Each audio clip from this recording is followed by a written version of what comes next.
what happened was that we first saw this church in 1991 when it was a farmer's store with the holes in the roof, and it was really very grotty, and the walls were black.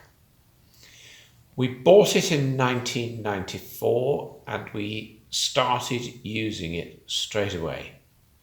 There were no glass in the windows, the door didn't fit, the roof had got holes in it, the floor was collapsing, but we nevertheless used it because we hadn't got anywhere else to go.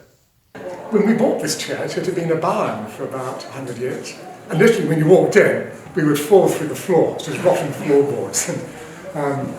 Anyway, the builders doing it up, we chucked all the wood out, and I noticed that the big hunks of wood that looked rotten were actually very old oak. So I took the outside off and made these, and a lot of this out of the old oak. I like the idea of God taking what is rejected and making something beautiful. In 1996, we started the restoration, so we put in the gallery. We had to repick the walls, we had to take off the roof and repair that, we had to repair the floor, put in the boarding on the floor and so on.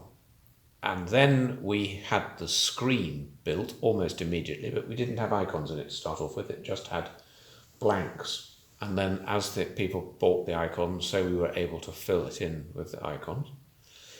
When the church was consecrated in 1997, so the Archbishop came to consecrate it, I think we may have had one icon, maybe two, and the rest were just gaps.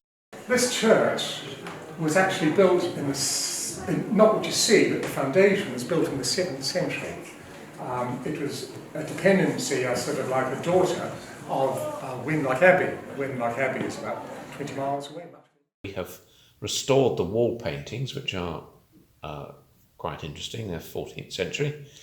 The church itself, what you see, is about 1200. It's what is called early English, so it's early English. And you can tell that by these very thin lancet windows, which were made that thin because somebody couldn't squeeze inside, so it was a sort of security thing.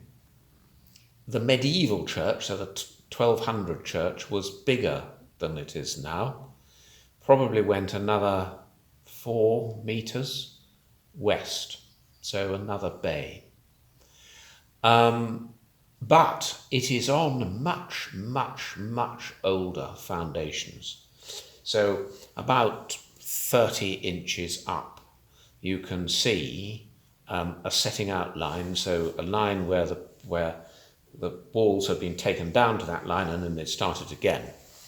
And that, it was a Saxon church, a big Saxon church. It was 16 meters long, longer than what we have now in the west direction, and it was 3 meters in the east direction with a rounded apse. So it was a typical Anglo-Saxon church.